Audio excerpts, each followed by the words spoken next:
My name is Jen. I am an activist here in the Monterey Aquarium. I'm the spotlight here on the left side of this exhibit space. We are almost ready to feed this wonderful open sea community here. As our last folks are joining us for our meeting opportunity this morning, I'd just like to give a reminder that we're up front close to this window. Let's make sure we're taking a seat on the carpet for us. We'll have our standing spaces just a few more steps backwards. So this way we can make sure we have sort of stadium-style seating arrangement here. Everyone can enjoy all the fun. As you are enjoying that fun and taking your photos and videos, just make sure you have a flash turned off on those picture-taking devices. We're a flash-free facility here at the Monterey Aquarium. Your photos will turn out better, and our animals will absolutely appreciate that effort. So speaking of our animals, what we're looking at before us today is our open sea exhibit, which is showcasing the community and the habitats that you find miles away from shore. Where really there's nothing around you except for you and the big old blue.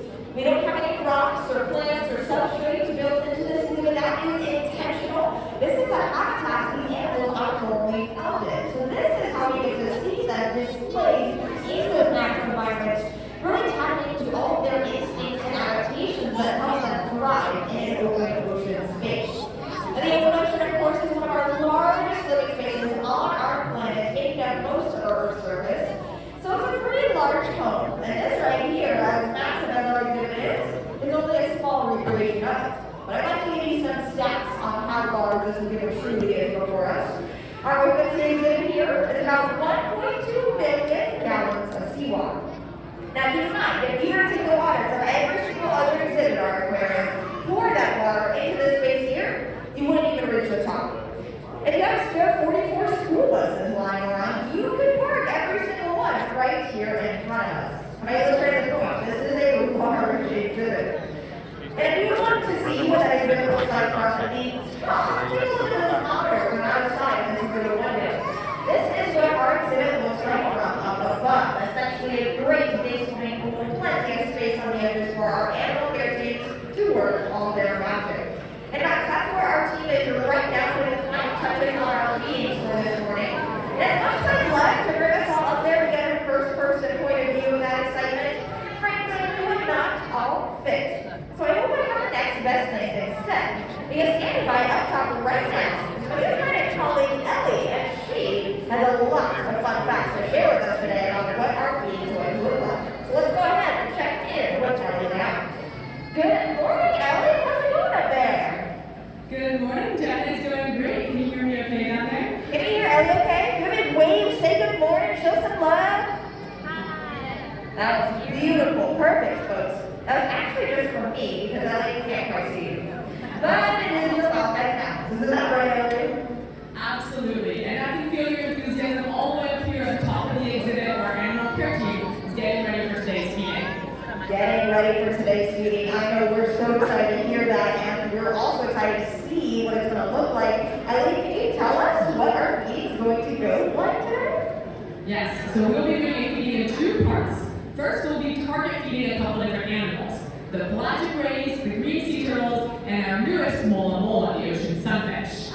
And this target feed basically means that we're going to drop a colorful target into the water that these animals have learned to recognize like a visual dinner bell. And they each have their own target. So the pelagic rays are going to be getting some chopped squid and shrimp, the mola will be getting an enriched gelatinous diet, and the green sea turtles will be getting some lettuce and green bell peppers. They gotta keep up the green aesthetic. It's kind of like the vegetarians of the group, it sounds like. So folks, you might have seen our turtles disappear to the right corner of our exhibit. That's where they're heading to, following their target to receive their meal. We're going to see all the other animals in here. The idea is to give them some time to go after those targets and get their food. So we might see it disperse kind of one by one here.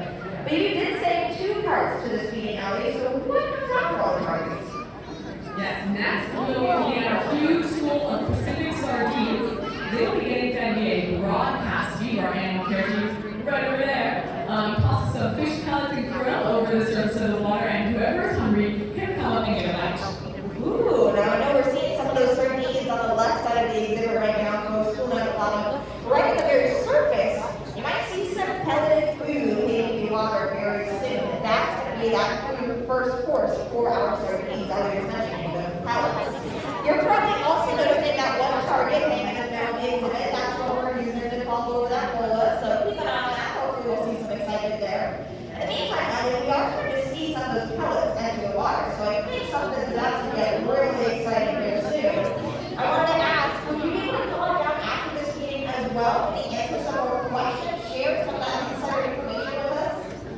Yes, of course. Oh, good. We are looking forward to it. Meantime, I guess I'll take it away from here since we got that food entry in order. But thank you so much for sharing your excited tips with us. We really appreciate it. And we'll see you downstairs soon enough. Folks, for all the action we get to see right here, I know we're just seeing some food trickle in the water. We're not seeing those turkeys come up yet. But don't you worry, soon enough they'll catch on to that excitement. In the meantime, I do want to give you a closer look at those target feedings that are happening, particularly for our turtles. Look again at those monitors on the side of the window right here, and this is what a target feeding looks like for our green sea turtles. Having that target in the water, that visible object, it's acting like a visual dinner bell, so our turtles will head straight for it, and that's how we're able to get that delicious vegetarian meal of green bell peppers and romaine lettuce. So this is what we're able to do to ensure our slow-footed turtles can get their full meal. We're also feeding those pelagic rays by the target method as well. You might have observed, you might have heard it, as we mentioned. And so again on those monitors, this is what it'll look like for those rays. You see most stingrays, they're active on the underside of their body, so they tend to be bottom feeders. But not these pelagic stingrays. They are still swimming in the open water column. But if we have stingrays, we'll pop over to the side of the exhibit, flip upside down, and they'll get their food and deliver right on their belly. But now we are getting to see those expert sardines come on up to the surface for their turn. Now this is really the highlight of this meeting, of course. This is always exciting. We like to call it the fish fireworks. They surge on up to the top to get to their food. The thing about these sardines is they are filter feeders. They don't need to single out one piece of food and catch it. They're just going to swim through that entire cloud of food with their mouths wide open. The back of their throats have something called a gill raker, an organ that essentially acts like a built-in pasta strainer, allowing them to catch all those food particles as they're swimming through and let the water continue streaming past their gills. This way they never have to stop moving while they're retrieving their food. And this staying on the move is really helpful for our sardines. You might notice some of those curious dolphin fish, those thin-bodied animals with the sloping foreheads. They're a little curious and they kind of seem to be swimming through the middle of that school of sardines. Now, not to worry. We do keep everyone very well fed here at the aquarium, including those dolphin fish and those tuna. So they'll get their turn tomorrow, don't you worry. By feeding them often enough and well enough, all those bigger animals have pretty full bellies. So they never really feel the need to go after their neighbors here, despite the fact that we are recreating the aquarium's open ocean food web we see out in the wild. But our sardines here are still going to tap into their natural instincts to keep themselves safe as they navigate an environment shared with those other animals. By staying in this big, dense school together, this allows those sardines to keep each other safe. Because tunas and dolphin fish, well, they do have to single out just one piece of food. And while our sardines are schooling together with 9,999 of their very best friends, it gets mighty confusing. In fact, I'd like us all to give it a try right here. Let's pretend we are visual predators like those tuna and dolphin fish today. Everyone lock onto one sardine for me, and we'll follow it for 5 seconds. Okay, grab your sardine. 1, 2, 3, 4, 5. Raise your hand to show your sardine. Not many hands raised. See, this is why it's so important, kids, to stay in school. This is how you stay safe in your open ocean community. Teamwork does make the dream work. It keeps each other safe and allows them to keep going after that food entering the water in a really efficient manner. That pink cloud you're now seeing hit the surface, that is krill, the second course for our sardines to enjoy. Krill is a small shrimp-like crustacean that many marine animals will have as part of their meal. Essentially, they get their mouth around it, they'll try to eat it. So krill absolutely fits the bill, being so small as it is.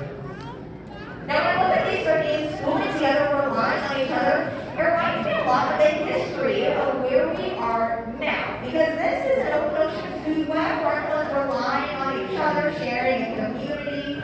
And we here at the aquarium, we're a part of this community as well. In fact, where you're sitting and seeing right now used to be one of a number of sardine canneries right here in Monterey Bay. These canneries were taking those exact sardines to the bay every season. There's rich demand for this industry. We were even known as the sardine capital of the world. Now, as that demand grew, as those industries grew, these sardines, they weren't able to keep up with that demand. Their natural population fluctuations meant there came a point where there was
power. Together, we can all contribute to a wonderful legacy for us and all the generations that come afterwards. So, of course, speaking of teamwork, folks, before I let you go, I have to mention Ellie has come down to join us live in person. She can see you this time, I promise. Can we give another round of applause, way of thanks for Ellie joining us today? Now, if you do have any questions for Ellie or for myself, again, my name is Jenna. Please come on over for a chat. We're happy to share. We've got the Sleepy Watch Pocket Guide. If you'd like to start choosing sustainable seafood, we've got the